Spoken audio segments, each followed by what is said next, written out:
we've got Raify and Max talking about building a unified streaming and batch pipeline with dbt and Snowflake. And I would say that streaming is for the, not for the pioneers, but for the folks that really take it to the next level right now. And I feel like 90% of the people are just kind of waiting for streaming to get a little easier to do it. So I'm very excited to hear about how y'all tackled this. Welcome to the stage. Love to hear about it.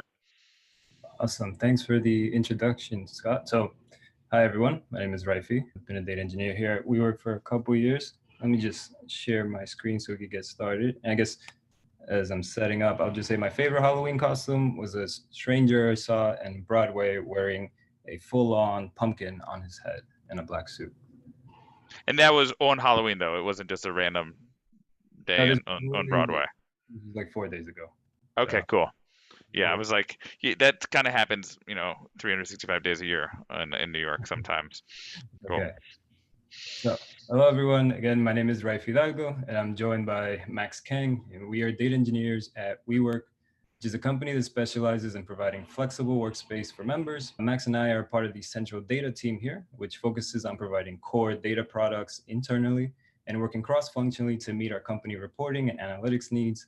For this presentation, we're here to talk about our keycard data, which helps us understand usage of our spaces and overall footfall, and how we implemented a pipeline that combines batch and streaming to do near real-time data reporting.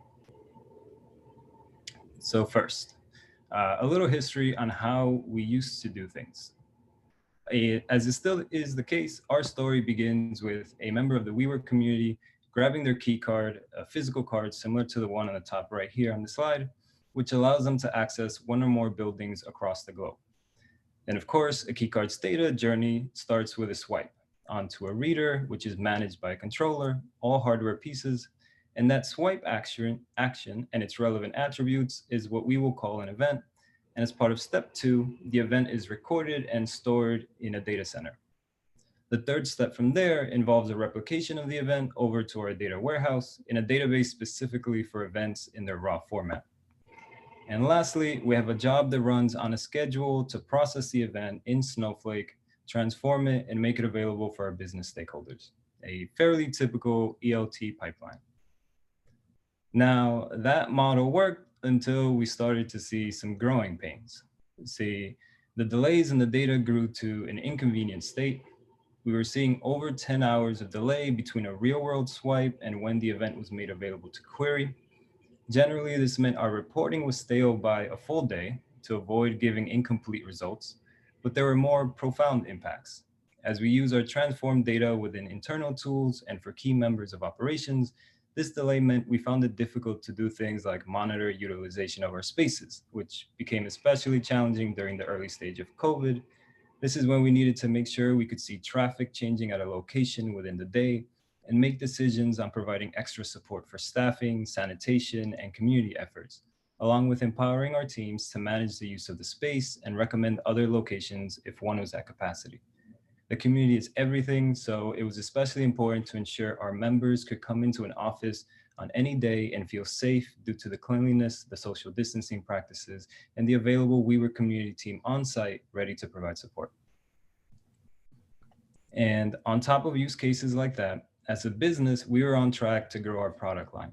We wanted to provide global and on-demand memberships, which is in addition to the traditional dedicated offices that we were offering, which doubled down on the need to really understand the overhead that these new flexible bookings would add to our community and operations teams to make sure we had enough space available at a location or enough locations within a particularly high traffic market. So that's when, WeWork made a plan to invest in new hardware and software that would allow us to scale to meet our product needs for our access management systems. And we were tasked with developing a data pipeline that would surface the data and make possible the earlier use cases. But to be honest, that was a bit of an interesting time. See, the project was approved swiftly. The work to get new hardware and migrate locations was on a fast pace. And so our timeline to deliver the pipeline was essentially ASAP. Unfortunately, our resources, on the other hand, because of a variety of reasons, were fairly minimal at the time. On data, it was Max and myself. On other teams, typically you would see 1 or 2 also very understaffed personnel to help. And our particular budget, well, something well below infinite. But our requirements, the typical long list of the pipeline needing to be scalable, robust, with monitoring, logging, data validation, and so on was seemingly endless. So that led us to question, well, what are our options? Do we go with a managed platform where DevOps is mostly handled for you, allowing us to focus on modeling requirements and potentially enabling us to release quickly? Well, maybe, but we often found the available options not in budget and the flexibility and complexity varying more than expected. For example, we needed to ensure a way to replay events, say in case of a network outage, or a way to reconcile schema evolution and backfill the records, an area where the previous batch jobs excelled at since, well, they just replaced the old data. Naturally, we then asked, do we try and learn a new tech stack, build on some open source framework or two, and lean on the wealth of internet blogs? Well, it may help us stay within budget, and if you optimize it accordingly, it could scale well, but there's a high risk we won't have enough time to evaluate, learn, test, iterate on, and deploy a pipeline with our timeline that does scale. Which led us inward at our existing tech stack, which we will dive into in a sec. And we realized that with the introduction of a few new features at the time, we had everything we needed already to be quick, within budget, and rigorous for our pipeline. So why this stack in particular? The core of our data pipelines at WeWork here typically consists of dbt, Snowflake, and Airflow. dbt, which allows for configurable and flexible modeling practices, came in especially handy because it allowed us to handle our modeling requirements, ensure we had data validation tests, and overall enabled us to be quick to develop our modeling. An even bigger help was the use of custom materializations, which we'll touch upon shortly. Snowflake, as our core data platform, enables us to scale our workloads with its virtual warehouses, and it helps us remain within the realm of SQL, which everyone on the team is very familiar with, again, ensuring our speed to develop. But we also learned about new features at the time, Snowflake tasks and streams, which unlocked our ability to do micro batching at minute intervals using an incremental approach due to change data capture provided also by Snowflake. We'll also touch on that in a bit. And lastly, Airflow, our orchestration platform that continues to allow us to be flexible in how we design our tasks and how we get alerting around our pipeline. With these three at the core, we're able to create one Airflow DAG, providing streaming for near real-time results and batch processing for data reconciliation that was tested and deployed within a brief time window, met our SLA and modeling needs, and stayed well within budget. Now let's hear Max talk about the technical implementation in more detail. Cool. Thanks, Raify, for that great overview. Hopefully, you guys have a better understanding of what the problem was, why we needed this new pipeline, and some of the challenges we faced to design and develop our solution. Now, let's dive into the details of our implementation and how we accomplish all of this. To start off, as some of you know, having a stream processing that can support like near real-time analytics was necessary, but it didn't mean that we can just use streaming for everything. Streaming is nice for reducing the latency and unlocking more responsive analytics, but it also has shortcomings. It wouldn't have a complete view of the data and can sometimes lead to inaccuracies. To balance out these shortcomings, we also needed a batch layer to make sure we have a complete and accurate data, which then allowed us to reconcile and backfill in case of errors or changes in our model. Obviously, having a both batch and streaming then leads to the complication and overhead of having to write and maintain two separate code bases and systems, which we absolutely wanted to avoid due to our constraints. In essence, we needed to design a robust and flexible pipeline that can support both batch and streaming in a unified way. And that's exactly what we did. Taking a look at the pipeline from the start, we have the generation of the data. So this new access management system not only handles the logging of the key card swipe data, but manages all the related entities associated with the access, including users, access level, locations, and readers. With any event or changes to objects that occur, such as a member swiping into our location, an event is published, which is then ingested into our Kafka topics based on the type of event it was. The new events are then consumed and loaded onto our Snowflake landing layer through Snowflake Kafka connector. The landing layer in Snowflake serves a couple purposes. It allows us to store all raw events within our data warehouse cost effectively and gives us the ability to replay or rerun over the entire data set in case of changes. Lastly, it is where we enable Snowflake streaming. so that we are able to seamlessly track and ingest only the new messages that are coming in. It is the starting point for both our streaming and batch layer. After the landing layer, Airflow is used to kick off our DAG and orchestrate our data flow. The DAG itself consists of multiple dbt tasks that will be kicked off based on the type of processing we want to run. dbt is then used to either instantiate the streaming process, leveraging Snowflake streams and tasks, or is used to load incrementally into our historical models in our batch process. The key thing to note here is that both of these processes ultimately load into the current view model, which has the latest data coming in from the streaming, while the batch process that runs on a schedule builds the complete data set, reconciles any inconsistencies that might have resulted with streaming. All right, diving deeper into each of the components now, starting with the Snowflake. What exactly is Snowflake stream and task, and how did it enable us to achieve near real-time processing? Snowflake stream is a change data capture object that can be created for a table, which tracks all the transactions that occur for the table. Once the record is inserted, updated, or deleted from a table, the Snowflake stream will be able to detect row by row what has been modified and what kind of change it was. For example, in our use case, Snowflake stream was created for the tables in our landing layer, which allow us to track only the new events that have been published and consumed from our Kafka topics. On the other hand, Snowflake task is a lightweight, independent job that you can schedule on Snowflake to execute SQL statements or procedures. Once it is instantiated, it will run on schedule, execute the specific SQL logic defined using the existing warehouses in Snowflake. In our implementation, taking the streams that we created on the landing layer to capture the incoming data, we created tasks that would run every few minutes to consume and transform the new raw events from each stream and then load into our models. This allowed us to have a scalable, continuous, and near real-time pipeline running purely on our existing Snowflake infrastructure. Okay, moving on to what we have all been waiting for. What is dbt's role in all this? Well, it's really what glued our implementation together in a unifying way. As mentioned before, dbt was instrumental in reducing our development time, promoting code consistency, and setting up a framework by enabling us to abstract and modularize our code into reusable code components. So with reusability in mind, all the core logic of parsing and transforming the events were written using macros and ephemeral models. This worked really well for our use case since both the streaming, which was handled by the Snowflake task, as well as the batch layer could all be written in SQL and are essentially parsing out the same messages. The only difference would be whether the code is reading from the Snowflake streams, which only has the new records, or from the landing layer, which would have the entire raw data set. To handle this, we leverage dbt's conditional logic on these models to be contextually aware of what kind of pipeline we're running and switch between the sources to use. Okay, so having a single ephemeral model to take care of the transformation logic is nice, but what do we do with them? There aren't any out-of-the-box materializations, right, that can take these ephemeral models and create a Snowflake task, nor is there one that can play out all the events in order and build out etcd2 type history tables for all the updates to objects. Of course, we could have written something macro or model, execute them individually, but that would result in a significant amount of code duplication and bloat, as well as risk of code discrepancies later.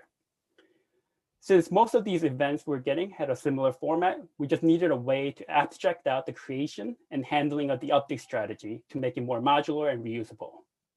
This led us to take advantage of dbt's extensibility and create our own custom materializations. One for materializing Snowflake tests to support streaming, one for materializing object events to support batch processing.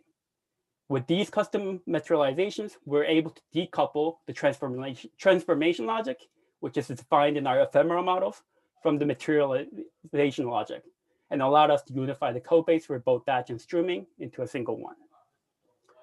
So what does this look like? Well, you will start off by writing a transformation logic for a particular entity, let's say location, in the ephemeral model. They will take the data from this raw variant format into the final output. Then to create the Snowflake task for this entity, we will simply have to write something like select all from this location ephemeral model with the config to use our custom Snowflake task materialization. And you would do the exact same thing to create the object history table in batch mode, but with the change of the config to use our other custom materialization for object events. This means when there's a change or fix needed on our model, which inevitably there will be, we just need to make the change in a single place our ephemeral models, and our pipeline will take care of materializing and propagating these changes to both layers.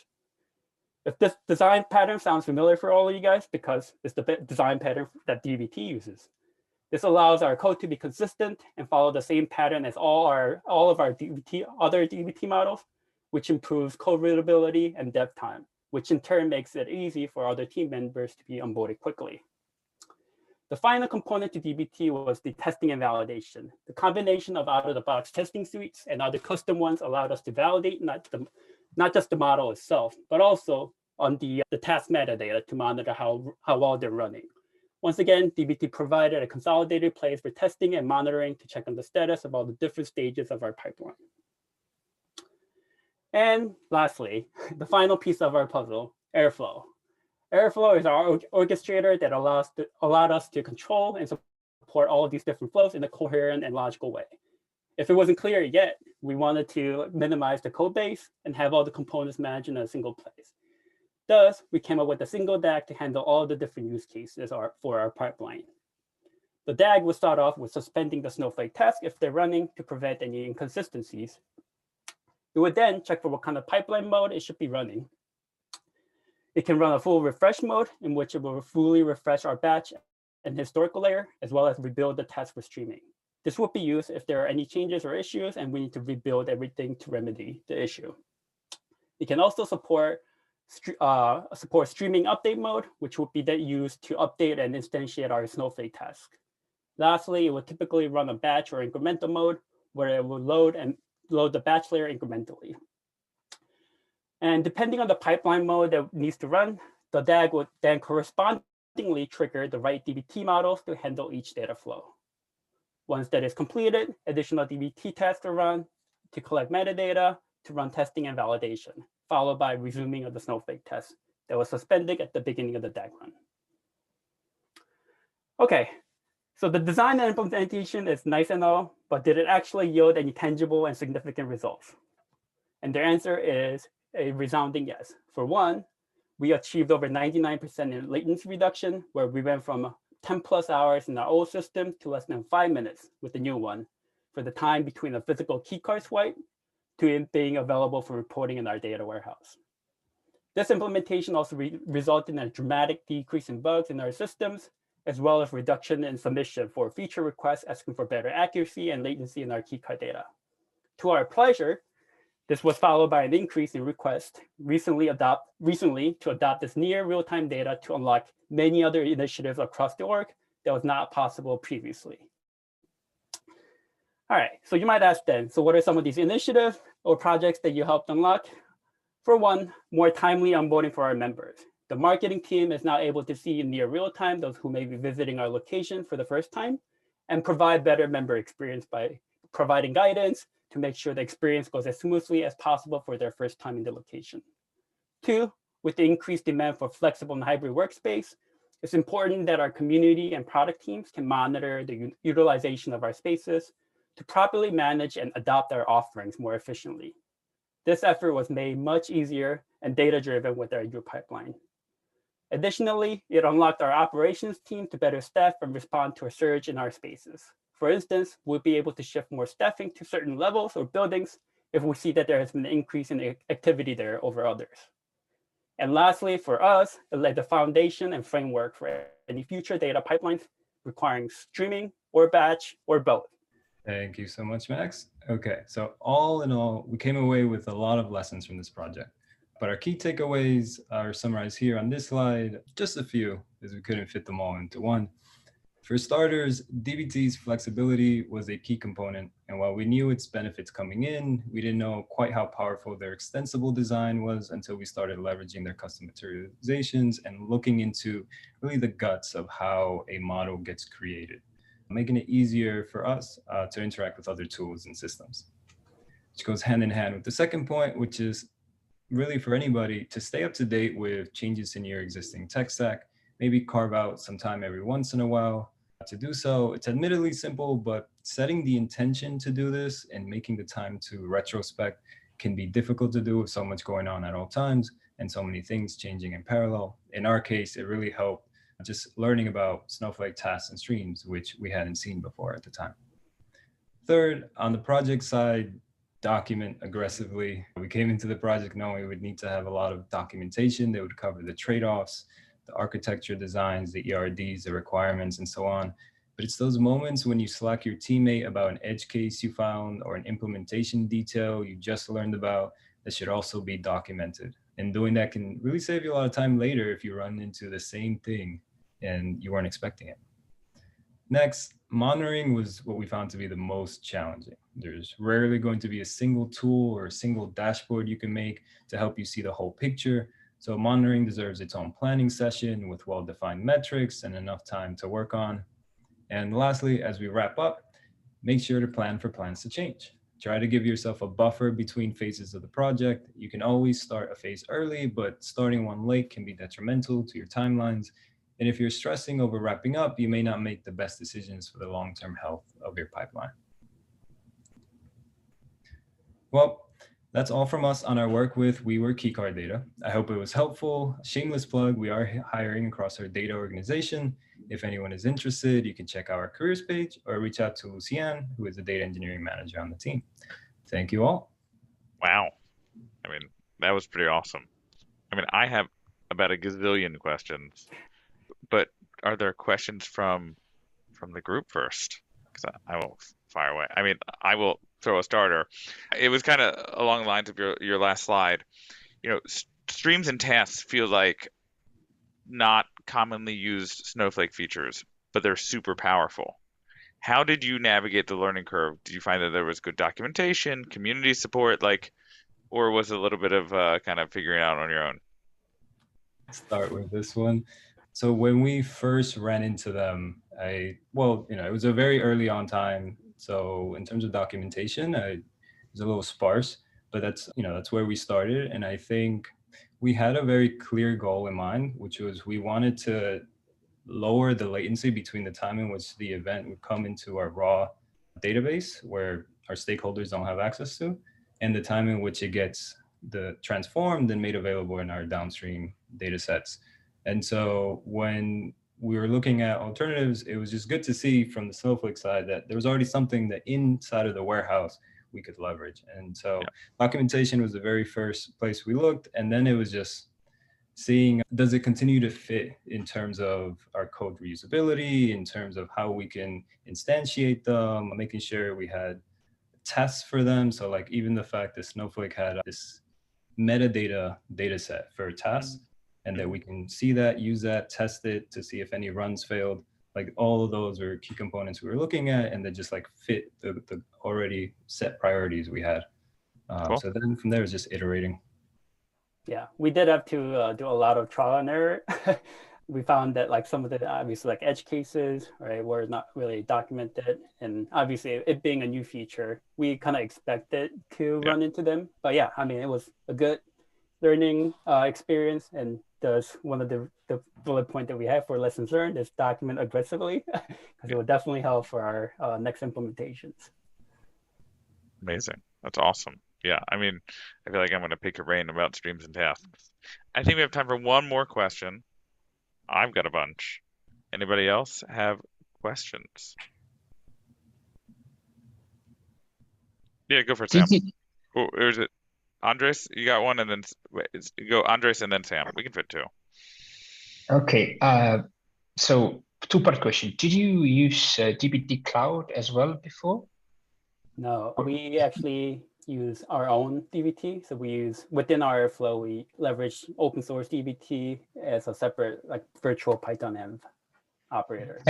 And you had Airflow available as well before as a service. Oh, okay. So that's right. Two combination. Okay.